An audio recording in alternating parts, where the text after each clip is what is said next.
Bonjour à tous, j'espère que vous allez excellemment bien. Aujourd'hui on se retrouve pour parler voile, pour faire le débrief de cette 6e journée de compétition du côté de la course des caps. Je pensais qu'on aurait bien déjà les concurrents à l'arrivée, pour tout vous dire.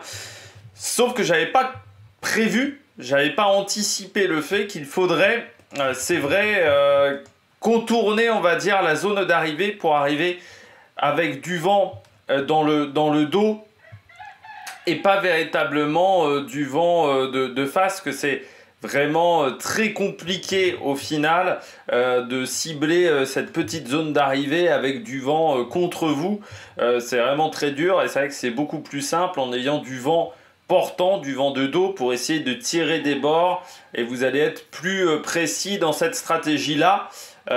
Et donc j'avais pas anticipé qu'il faudrait faire ce phénomène-là. Ce qui oblige donc les concurrents à faire un grand détour pour récupérer Boulogne, ce qui forcément provoque un petit peu du retard par rapport aux horaires. Moi je pensais plutôt qu'ils allaient arriver en début d'après-midi, fin de matinée, et on va plutôt arriver en soirée, voire demain, pour la plupart des concurrents. On va regarder un petit peu la situation pour le moment à 14 h pour les concurrents. Il y a quelques changements quand même du côté du classement. Alors pas au niveau des places, mais au niveau des écarts. Ça va être intéressant à suivre même cette affaire-là, parce qu'on voit que ça va être assez proche désormais au niveau des arrivées des différents bateaux. On commence avec le bateau de tête, le bateau Massif. Là, normalement, la victoire est assurée du côté de Massif, qui est à 17 000 de l'arrivée, c'est-à-dire à 1 heure à peu près, une grosse heure de l'arrivée sur Boulogne-sur-Mer. Donc normalement, au moment où la vidéo sera en ligne, il sera déjà arrivé quasiment ce bateau Massif, avec un Sam Goodchild qui pourrait être vraiment satisfait de la course qu'il a réalisée avec son équipage. C'était pas facile de remplacer presque au pied levé Charlie Dalin en tant que chef de ce bateau. C'est vrai que Charlie Dalin était prévu à la tête du bateau, et puis on rappelle, Charlie Dalin a quand même quelques pépins physiques depuis quelques temps. C'est ce qui avait provoqué mes inquiétudes un petit peu avant le début du Vendée Globe, parce que c'est vrai que ça fait depuis 2 ans qu'il a raté pas mal de courses et il devait faire cette course des 2 caps, mais il s'est fait opérer après le Vendée Globe et il n'est pas encore entièrement remis. Le délai était trop juste pour faire cette course en équipage. Sam Goodchild a fait le job. Sam Goodchild qui a pris l'avantage aussi par son expérience de la région, du terrain, ce qui a forcément énormément aidé du côté du concurrent britannique qui a déjà navigué dans ces zones-là, et ça a été forcément un réel avantage du côté de Sam Goodchild aujourd'hui. Donc voilà, belle victoire normalement du côté du skipper britannique. Ça va être beaucoup plus serré pour la 2e place. Petit avantage encore pour le moment pour Elodie Bonafou, qui au final va à peu près à la même vitesse que Sam Goodchild. Hier il y avait 40 000, on est à 41 000, donc elle n'a pas perdu de rythme par rapport à Sam Goodchild, sauf que derrière, il y a 2 bateaux qui sont performants en ce moment, c'est à la fois Holcim PRB, à la fois Charal. On y reviendra un petit peu plus tard. Et Holcim PRB revient largement sur ses talons avec seulement 5 petits milles d'écart, c'est-à-dire rien du tout. Et si on regarde la vitesse sur les 4 dernières heures, eh bien vous voyez, il y a quasiment 0,07 nœuds d'écart, donc ça fait quand même un petit peu de rattrapage, et même sur le fond, eh bien, on a plus d'1,5 nœud d'écart. Donc c'est-à-dire qu'en ce moment, il va plus vite qu'Elodie Bonafou. Est-ce que ça sera suffisant pour aller récupérer la skippeuse française? Et voilà, on est dans des conditions où il est performant, ce bateau, on le sait. Ce bateau Holcim PRB, on l'a vu sur le dernier Vendée Globe. La mer en plus est assez plate pour le moment, si on regarde les vagues. Il n'y a vraiment rien du tout. Et on rappelle que dans ces conditions-là, il arrive à être efficace, il arrive vraiment bien à voler ce bateau. Donc il va falloir faire très attention pour Elodie Bonafou, mais avec un équipage d'expérience autour de Elodie Bonafou. On rappelle Yann Eliès, Pascal Bidégori, des coureurs qui ont fait aussi pas mal de courses en équipage, donc ils savent gérer ce genre de situation, qui ont connu le multicoque et également le monocoque pour Pascal Bidégori, hein, pas pour Yann Eliès. Quoique, si, l'un l'a peut-être fait à une époque, Yann Eliès, je ne sais plus, du multicoque, mais en tant qu'équipier. Mais là, on arrive vraiment dans une situation qui va être très resserrée. Et là, ça va être intéressant à suivre pour Elodie Bonafou et Nicolas Lundven. Il va y avoir un gros sprint final, comme entre Will Harris et Jérémy Bayou. Alors vous allez me dire, là il y a 4000 d'écart. Normalement Jérémy Bayou devrait passer devant. On voit que Malizia a un peu plus de mal avec ce vent, cette navigation avec du vent contre lui. On voit que les vitesses ne sont pas exceptionnelles, alors que Charal arrive à accélérer un petit peu plus, même si l'écart s'est stabilisé depuis quelques heures entre les deux bateaux. Ce matin, l'écart de performance était un peu plus impressionnant entre les deux bateaux, mais Charal arrive à être efficace, et surtout on voit Charal est sur une trajectoire un petit peu plus sud. Est-ce qu'il ne va pas commencer à démarrer sa manœuvre pour essayer de gagner du temps? C'est une prise de risque, mais quand vous êtes cinquième, en gros vous pouvez essayer de prendre des risques pour gagner des positions, parce que en gros entre 5 et 6 ça ne changera pas grand chose. Par contre entre 5 et 3, là, ou 5 et 2, ça peut être très intéressant du côté de Charal. Et puis il commence à être habitué à la 4e place déjà sur le dernier Vendée Globe. Donc il va y avoir un combat avec le bateau de Will Harris, qui pour moi fait quand même une très belle course.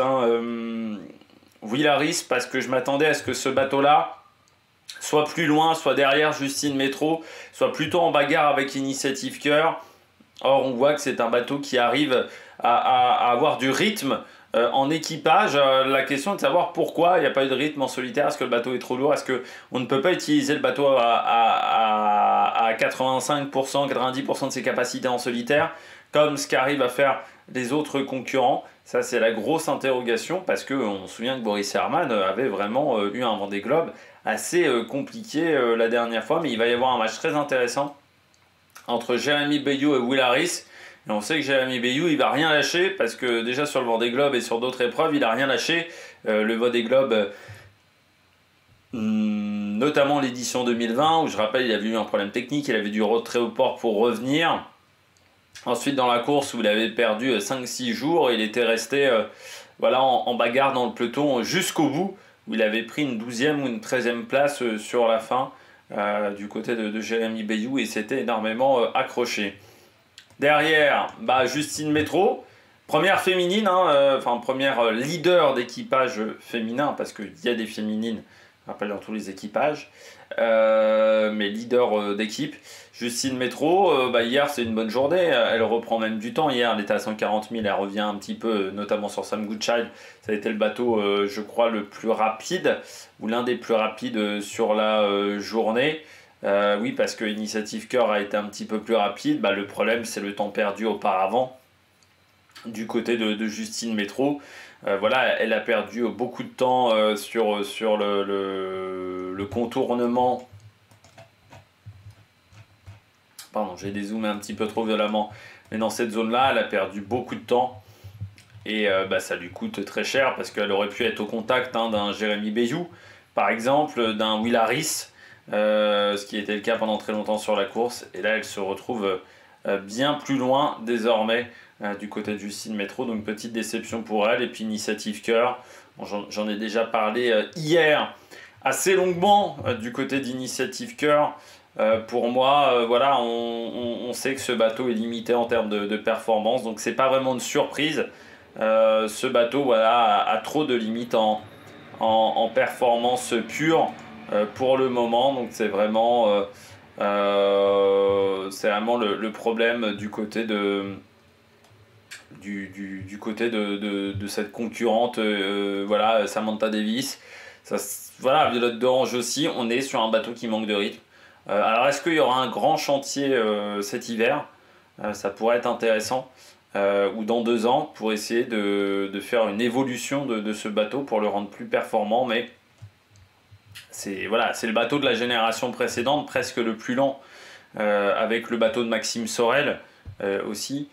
Donc c'est sûr que c'est pas très reluisant pour ce bateau Initiative Cœur au final. Et puis parce qu'on voit que même Boris Herrmann en équipage arrive à être plus vite.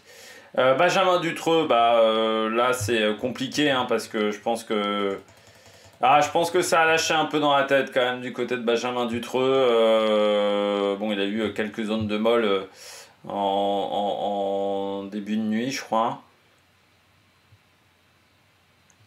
Alors, en début de journée, il y a eu un petit peu de vent mou. Mais je pense que ça lâche dans la tête parce qu'il s'est aperçu que voilà, à la régulière, il ne pouvait pas suivre le rythme.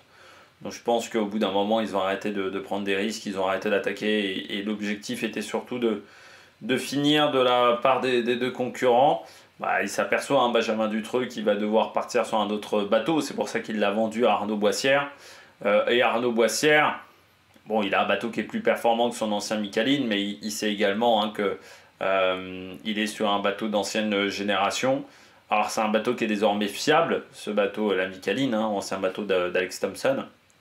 Mais il sait aussi que c'est un bateau qui aujourd'hui ne peut plus rivaliser avec les meilleures machines de tête. Après Arnaud Boissière, son objectif est surtout de finir le Vendée Globe, plus que d'aller essayer de chercher une victoire ou un top 5 au classement général.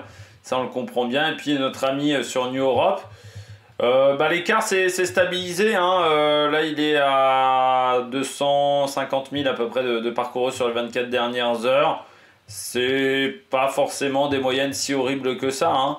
Si on regarde un petit peu ce que faisait Dennis Van Winberg sur le dernier Vendée Globe ou Fabrice Amédéo, sur certaines journées, ça reste raisonnable, mais forcément on est en équipage et on est sur un bateau à dérive droite. Je pense qu'on est au maximum des capacités, enfin pas loin des maximums du capacité des bateaux, mais le bateau n'est suffisamment plus dans le coup.